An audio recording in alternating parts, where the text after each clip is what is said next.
Kirby Air Ride for the Nintendo GameCube is a solid game. I've not played it too much, I haven't played it in a while, but I do remember playing it a bit and really liking it. But I never thought it would get a sequel, and on top of that, one from Masahiro Sakurai himself. It seemed like he was fully focused on Smash, which don't get me wrong, Smash is like my favorite game franchise, if you know me. But now, we got Kirby Air Riders, a game that seems like Sakurai's Kirby magnum opus.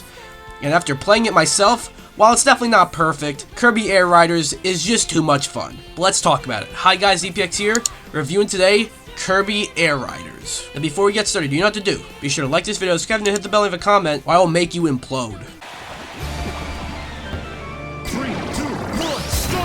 Starting off with the good, the gameplay in Kirby Air Riders is really solid. It does have some issues, specifically it takes a bit of getting used to, but once you do that, it's a lot of fun. But it is weird to talk about the gameplay as a whole, because there are 4 different modes that have some differences in gameplay but are overall similar, so I'm going to get to that in a little bit. But before that, the roster is really solid. Kirby Air Riders is seen as like the 3rd kart racer of the year after Mario Kart and Sonic Racing, and those 2 franchises definitely have a much more expansive cast of characters to pull from than Kirby, but this roster sort of feels more unique. Not quite sure how to put it, but when it comes to Kirby characters, they basically touched all bases. But you got your main 4 characters, you know, like Kirby, DDD, Meta Knight, Waddle Dee, many enemies such as Cappy, Scarfy, Rocky, and Waddle Doo, to other notable characters like Chef Kawasaki, Gooey, my boy DeRoach, and of course, how can you forget Rick? How can you not love Rick? Each character kind of plays differently, like some characters are heavier than others and each character has a special move that is different from one another. I think this is really cool. And what else I find really cool is unlocking characters, and specifically the fact that you actually get to do that. I feel like unlocking characters has become a lost art in gaming, so I always love being able to do that in a game like this. There are also many machines in the game, or carts basically, but they're called machines in the game, so that's what I'll be referring to them as. These are cool, don't have much to say about them. Some are faster than others, some are better when it comes to soaring and gliding, some are better when it comes to attacking other players. It's a cool and wide variety. But now on to the modes, as there are 4 main modes, and they all kind of feel like 4 different games. First off is the main mode, Air Ride. This is basically the main racing mode. You ride on a track in a given amount of laps, differing depending on the track itself. All the while there are enemies to either attack or avoid. Some have copy abilities that you can use with any character, not just Kirby, which I really like. You know, Kirby was the only character in the first game that was able to use copy abilities because he's the only character in the mainline games that can do that, but now every playable character could use copy abilities. But back to the modes, Air Ride isn't the only mode, as we also got Top Ride, which returns. Just like in the first game, Top Ride is basically just Air Ride, but from a top-down view. It still plays very similar to Air Ride, unless you change certain settings, but the layout of the tracks make it feel different. I found Top Ride a lot of fun, and at times, even found myself gravitating towards it more than Air Ride, which also brings me to the tracks in each of these modes, as they are great. I don't have much to say about them, really, but the tracks in Air Ride look visually stunning and look right at home on a Switch 2, and the tracks in Top Ride remind me of the maps in Smash Ultimate's World of Light mode, which is to say, very visually appealing. Then we move to another returning mode, City Trial, the fan favorite from the first game, and is the main reason that game is as beloved as it is. And it's back, and it is glorious. In case you are unaware, how City Trial works is you get put into basically like an arena and pretty much just battle it out with like 15 other players. This is where the game is less like Mario Kart and more similar to a game like Twisted Metal. You go around collecting certain stat boosts and power-ups. You can hop on other vacant machines. You can attack other players and knock them off their machines. And when you do that, it does like a flashy hype zoom in, similar to that in Smash Ultimate. It's just a lot of fun. And at the end of a round of City Trial, it counts up all your stats and power-ups you collected along with the machine you were riding before the time ran out, and puts you into a final match of your choosing. This could range from a gourmet race to a boss fight, which I'll get more into that later because I wasn't quite a fan of those.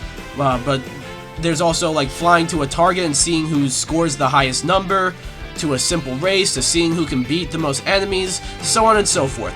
It's a lot of fun. And if you just want to play the final match and not play through an entire game of City Trial, you can do that under Stadium, which I think is awesome. Needless to say, City Trial is back and better than ever. And lastly, we got Road Trip, the new mode.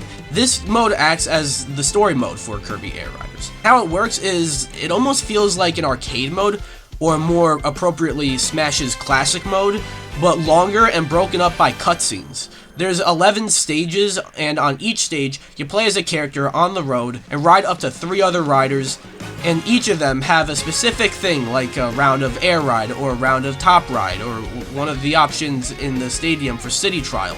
It's pretty cool and a nice way to experience everything that the game has to offer on the gameplay side. You basically experience all the modes within this mode, but in a way that doesn't completely make playing the other modes on their own feel redundant, which I really like.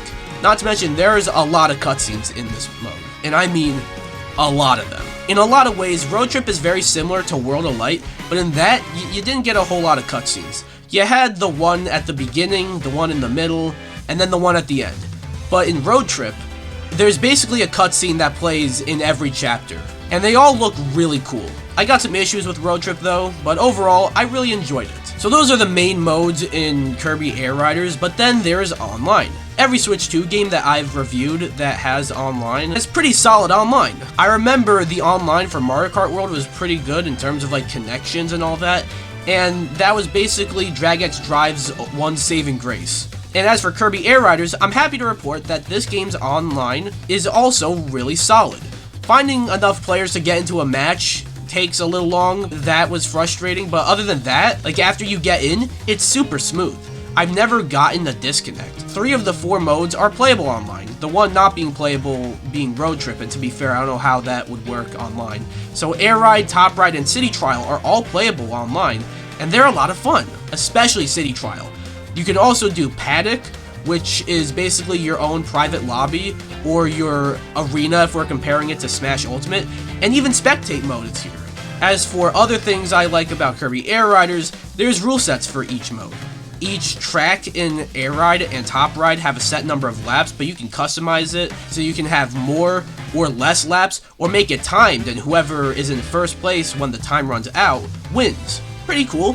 Plus, like in Smash, there's challenges and challenge boards. And when you beat each challenge, it unlocks a piece of a photo that will be fully revealed once you beat every challenge on the board. It works exactly like how it does in the Smash games. What else I like about it, and I can't quite remember if this was in Smash, it's been a while since I looked at the challenge boards in those games, but you have the option when looking at the challenge board to hover over one of the challenges and boot yourself right into a race or whatnot with the rule set needed for the challenge. It's a neat feature. The game visually looks amazing too. It has a similar aesthetic to Smash Ultimate, where it looks super crisp and somewhat realistic while still looking cartoony where it needs to be. And that also leads me to the reason why I've been comparing Kirby Air Riders to Smash a lot, and that's, well, this is a Sakurai game. And you can tell from the menus, the UI, the overall presentation, with every little thing being just overdeveloped to the nth degree, Kirby Air Riders screams Sakurai. And lastly, the music. My god, the music. Not a single track misses. You got great remixes from older Kirby games, especially the first Air Ride has some great remixes that come back here. But then you got so many new songs that are just fire. And you even got My Music, where you get to listen to music from the game. Simply put, Kirby Air Riders is a hell of a time.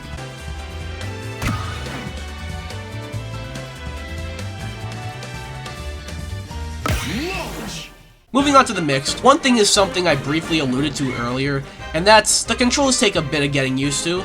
Kirby Air Riders is very fast, and I mean very fast. And you bump into walls a lot. So much so, there is literally a challenge and achievement to not bump into walls for an entire race. And I feel this can throw off a lot of people, especially with the one-button controls. You boost yourself, you inhale enemies to get a power-up, you use said power-up, all with the same button. In most games, this is bad, but in a game like Kirby Air Riders, where you are automatically moving, at least in Air Ride, it's fine. And I got used to it, so I really don't think it's that bad, but different strokes for different folks. I ended up playing quite a bit of Top Ride, which actually helped me get more used to the controls, so you can do that. I was also kind of mixed on there only being 6 racers in Air Ride.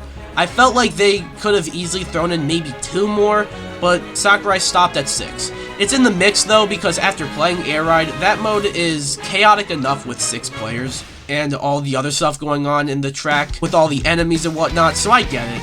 But still, 6 riders when the game has a roster of 21 is a little disappointing. And lastly, in the mixed, Amiibo. Now, I love Amiibo. I'm still trying to collect all of them.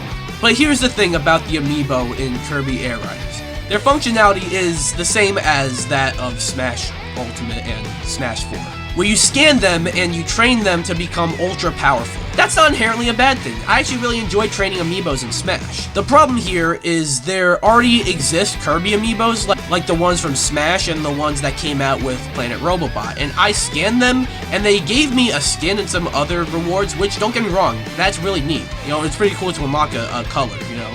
But I can't use any of those Kirby Amiibos to actually train them. I have to buy the newly released Air Rider Amiibos. And again, not necessarily an issue. I mean, I don't see why I can't use the ones I have to train them, but not a terrible thing, you know. I guess they don't have the machines on the Amiibos, you know. But the Air Rider Amiibos are $50 fucking a pop. Now, I understand them being more expensive because they're bigger and it's the character and the machine, but they are gonna be doing this with every character in the game, and again, there's 21 characters, and if each of them are $50, that means in order to have a complete Kirby Air Riders Amiibo collection, you'll be spending $1,050.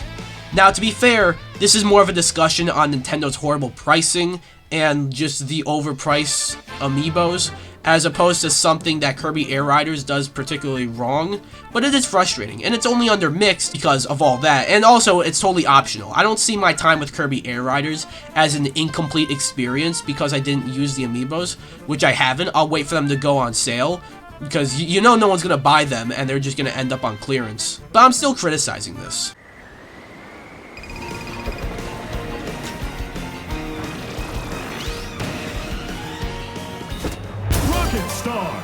Moving on to the bad, there are a number of issues I have. Most of these are quality of life things that maybe they can fix with updates, but some of them probably not. Chief among them being the load times. I don't know what the fuck happened here, but it feels like the game can take up to 30 seconds to load sometimes, which is frustrating, especially in 2025, and not only that, on a brand new console. And it's inconsistent too. Sometimes it doesn't take that long, but then other times it takes an extremely long time. I guess it doesn't affect the actual gameplay experience, but it is annoying. I also have many issues with Road Trip. I really enjoyed it, but there were things that were very questionable. For one, as far as I'm concerned, you can't switch your character in Road Trip. Maybe you could, and I just never found the option to do that, but wherever that option is, if it's there, it's gotta be buried among other shit. The game lets you switch or customize like everything else. You can change your name, you can change your machine, you can change your hat, which I never mentioned, but you can have your character wear a hat, so you can change that in between, you know, games, in between matches, but not your character? Again, if I missed the option to do that, let me know, but that's just silly. Another thing I didn't like about Road Trip is you unlock machines in that mode, but only in Road Trip. Unlocking a machine in Road Trip means you can only use that machine in Road Trip. You still have to unlock it for everything else.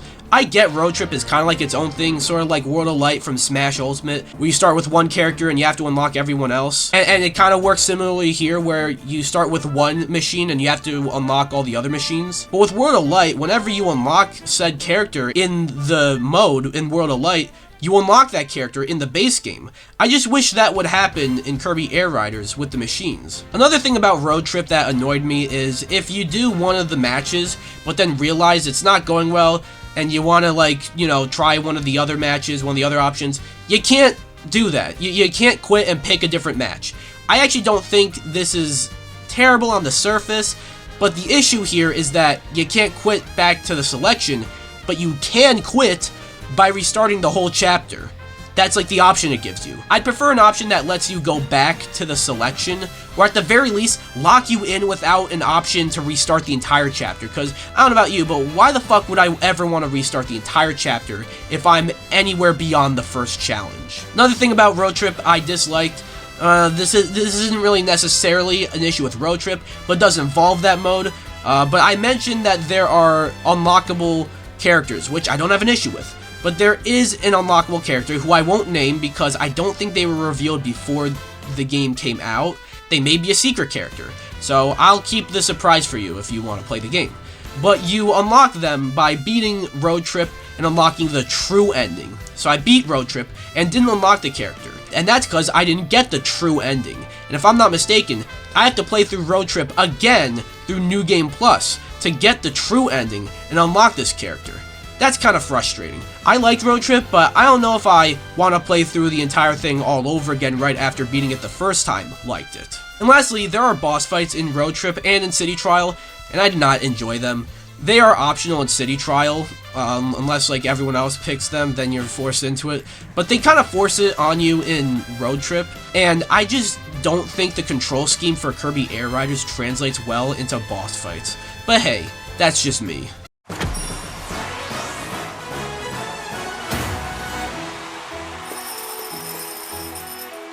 Despite issues I have with the game, especially with Road Trip, I still thoroughly enjoyed Kirby Air Riders. If you are familiar with Masahiro Sakurai and his games and his mindset when it comes to making games, you can see the love all over this game.